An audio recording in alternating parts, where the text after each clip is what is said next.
सुकरात। आपने शास्त्रीय यूनानी स्कूल के प्राचीन दार्शनिक के बारे में अवश्य सुना होगा।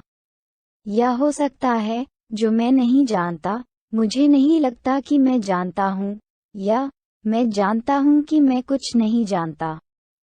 ये सुकरात के शब्द हैं। हाँ, वह वही व्यक्ति था जिसे ज्ञानमीमांसा और नीतिशास्त्र पसंद था।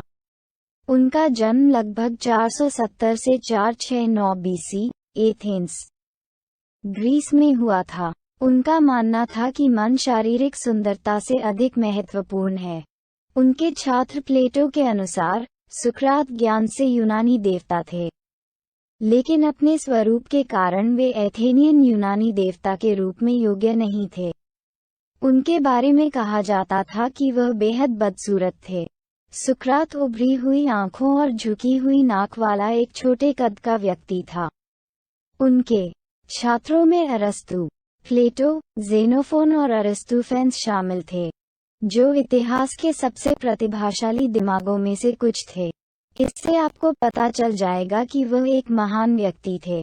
यहाँ कुछ तथ्य दिए गए हैं जो इस ग्रह के सबसे महान दार्शनिकों में से एक के बारे में आपकी रुचि जगाएंगे। सुकरात मध्यम आर्थिक स्थिति के थे।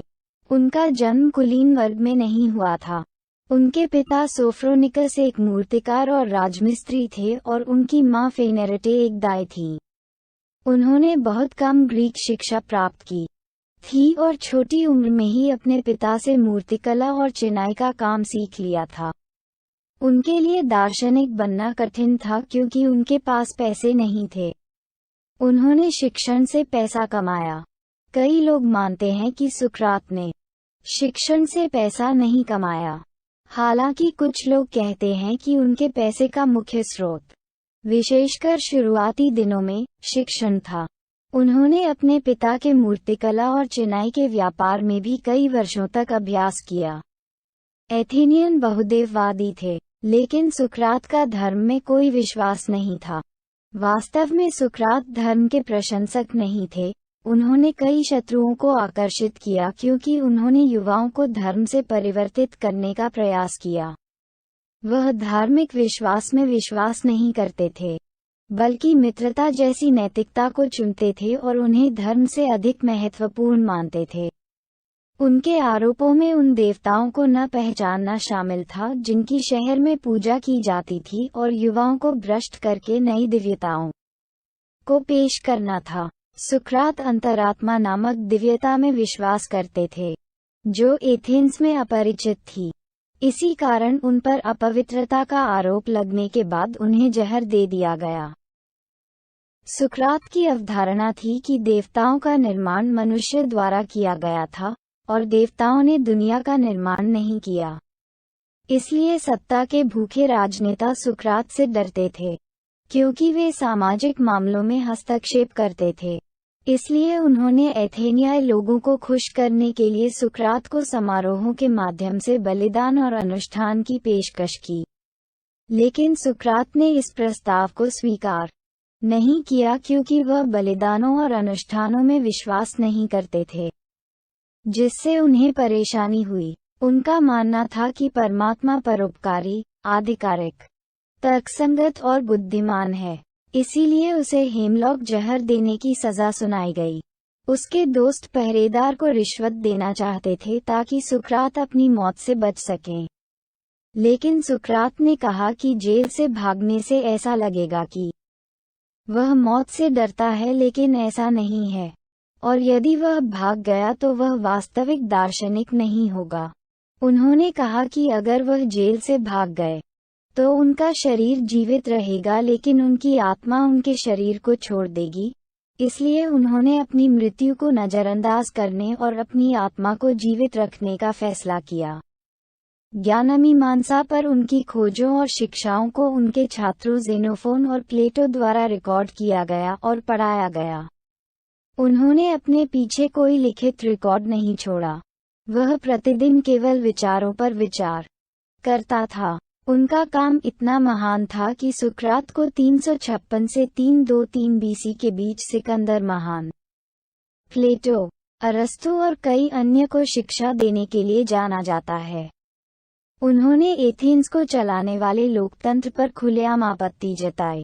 उनका मानना था कि आदर्श ऐसी दुनिया में होते हैं जिसे केवल बुद्धिमान व्यक्ति ही समझ सकता है। सुकराती प्रश्नोत्तरी आलोचनात्मक सोच के केंद्र में है और उनका प्रश्नोत्तरी 6 प्रकार के प्रश्नों को दर्शाता है। 1. स्पष्टीकरण के लिए प्रश्न। 2.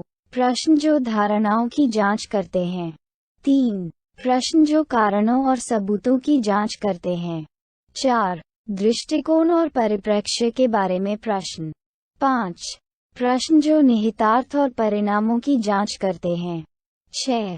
प्रश्न के बारे में प्रश्न। सुकरात का आदर्श वाक्य था स्वयं को जानो, जिसका अर्थ था कि लोगों को अपने जीवन का परीक्षण करना चाहिए। वह सुकराती प्रश्नावली के साथ आए, जिसका अर्थ था कि वह अपने विद्यार्थियों से उत्तर प्राप्त करके पढ़ाते थे। उनका आशय सोच की सटीकता और पूर्णता को चुनौती देना था, एक ऐसा तरीका जिसका उद्देश्य लोगों को उनके अंतिम लक्ष्यों को प्राप्त करने के लिए प्रेरित करना था। वह अपनी अपरंपरागतता और मितव्ययता से अपना जीवन जीने के लिए जाने जाते थे।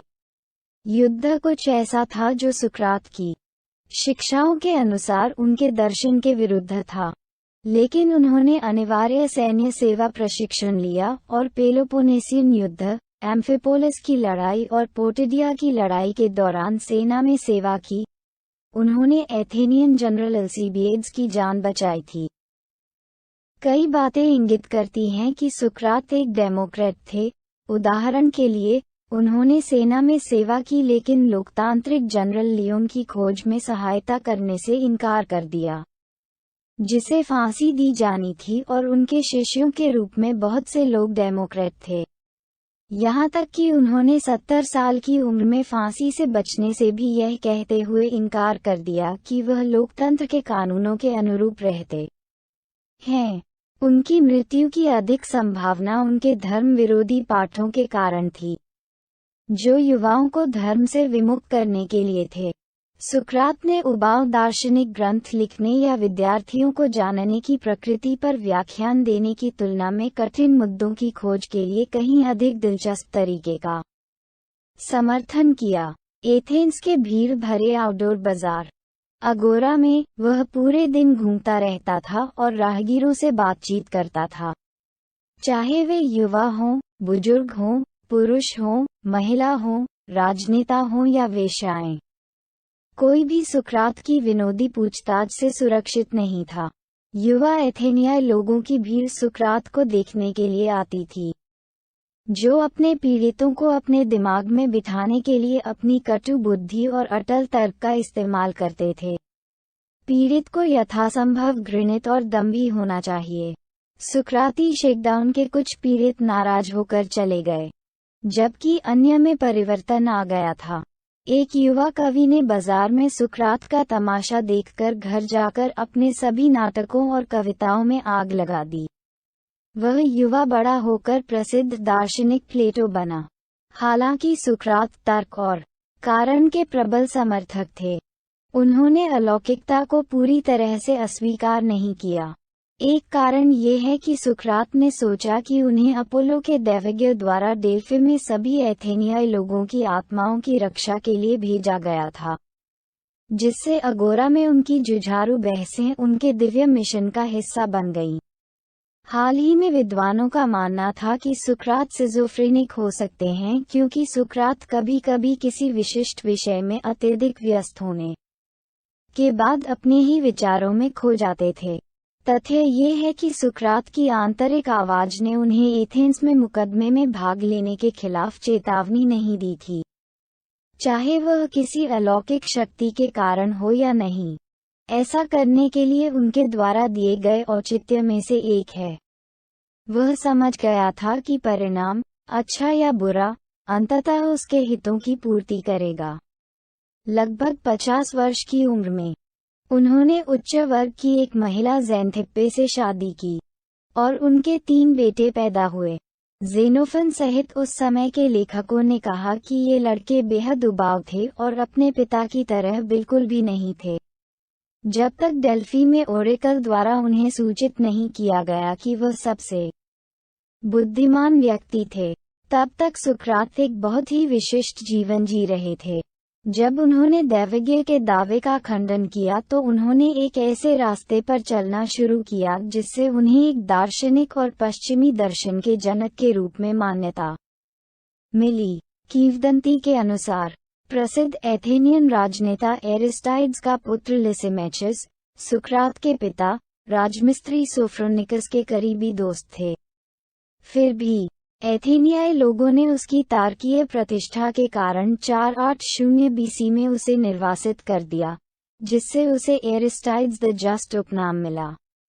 हालांकि रिश्ते ने सुकरात को एथेंस के सामाजिक अभिजात वर्ग के साथ कुछ समय के लिए घुलने मिलने की अनुमति दी, जिसमें पेरिकल्स भी शामिल थे, जिन्होंने उनके निधन से पहले पेलोपोनेसियन युद्ध के एक हिस्से के लिए शहर के नेता के रूप में कार्य किया था। किंवदंती के अनुसार सुकरात ने राजमिस्त्री बनने के लिए कुछ समय के लिए अपने पिता के अधीन प्रशिक्षण लिया। यहाँ तक कि सुकरात का चैरिट्स मूर्तियों का वास्तुकार होना भी एक संभावना है। दूसरी शताब्दी ईस्वी तक ये मूर्तियां एथेंस के एक पवित्र शिखर एक्रोपोलिस की शोभा बढ़ाती थीं। वह वास्तव में एक दिलचस्प व्यक्तित्व और प्रतिभाशाली दिमाग थे। मुझे आशा है कि अब आप सुकरात और उनके कार्यों को बेहतर ढंग से समझ सकेंगे। जीवन, बुद्धि और दर्शन पर सुकरात के विचार आपको प्रेरित करेंगे। 1. व्यस्त जीवन की बंजरता से सावधान रहें। 2. जानने का अर्थ ये जानना है कि आप कुछ भी नहीं जानते। यही सच्चे ज्ञान का अर्थ है। 3. जैसा आप दिखना चाहते हैं वैसा ही बने। 4. वह सबसे अमीर है जो कम से कम में संतुष्ट है, क्योंकि संतुष्टि ही प्रकृति का धन है। 5. सच्चा ज्ञान हम में से प्रत्येक के पास तब आता है जब हमें एहसास होता है कि हम जीवन, स्वयं और अपने आसपास की दुनिया के बारे में कितना कम समझते हैं। 6. अपरीक्षित जीवन जीने योग्य नहीं है। 7. केवल एक अच्छाई है, ज्ञान, और एक बुराई है, अज्ञान। 8. मैं किसी को कुछ नहीं सिखा सकता, मैं केवल उन्हें सोचने पर मजबूर कर सकता हूँ। 9. आश्चर्य ज्ञान की शुरुआत है। 10. दयालु बने, क्योंकि आप जिनसे भी मिलते हैं वे एक कठिन लड़ाई लड़ रहे हैं। 11. अपने आप को खोजने के लिए अपने बारे में सोचें। 12. मजबूत दिमाग विचारों पर चर्चा करते हैं, औसत दिमाग घटनाओं पर चर्चा करते हैं, कमजोर दिमाग लोगों पर चर्चा करते हैं। 13. शिक्षा एक लौ जलाना है, बर्तन भरना नहीं। 14. दोस्ती करने में धीमे रहो, लेकिन जब दोस्ती कर लो तो दृढ़ और स्थिर बने रहो। 15. यदि जिसके पास जो कुछ है उससे वह संतुष्ट न हो, तो वह जो कुछ पाना चाहता है उससे भी संतुष्ट न होगा। 16. ईर्ष्या आत्मा का नासूर है। 17. अपने दोस्तों को कोरी तारीफों से नहीं, बल्कि उन्हें अपने प्यार के समझदार संकेत देकर पाएं। 18. यदि किसी मनुष्य को अपने धन पर घमंड हो, तो जब तक यह न मालूम हो जाए कि वह उसका उपयोग किस प्रकार करता है, तब तक उसकी प्रशंसा नहीं करनी चाहिए। 19. याद रखें कि जो करना अशोभनीय है, उसके बारे में बोलना भी अशोभनीय है। 20. जीवित रहने के लिए तुझे खाना चाहिए, खाने के लिए नहीं जीना। 21. बुरे मनुष्य इसलिए जीवित रहते हैं कि खाएं पिएं, और भले मनुष्य इसलिए खाते पीते हैं कि जीवित रहें। 22. जीवन को नहीं, बल्कि अच्छे जीवन को मुख्य रूप से महत्व दिया जाना चाहिए। 23. यदि सभी दुर्भाग्य को एक ही देर में रख दिया जाए, जहां से सभी को समान हिस्सा लेना पड़े, तो अधिकांश लोग अपना दुर्भाग्य लेकर चले जाने से संतुष्ट होंगे। 24. एक बार पुरुष के बराबर बना दिए जाने पर महिला उससे श्रेष्ठ बन जाती है। 25. केवल अत्यंत अज्ञानी या अत्यधिक बुद्धिमान ही परिवर्तन का विरोध कर सकते हैं। 26. इस दुनिया में सम्मान के साथ जीने का सबसे अच्छा तरीका यह है कि हम वैसा बने जैसा हम होने का दिखावा करते हैं। 27 अच्छी प्रतिष्ठा हासिल करने का तरीका यह है कि आप जैसा दिखना चाहते हैं वैसा बनने का प्रयास करें। धन्यवाद। यदि आप हमारी मेहनत की सराहना करते हैं तो कृपया इस पोस्ट को लाइक और शेयर करें और हमारे चैनल को सब्सक्राइब करें।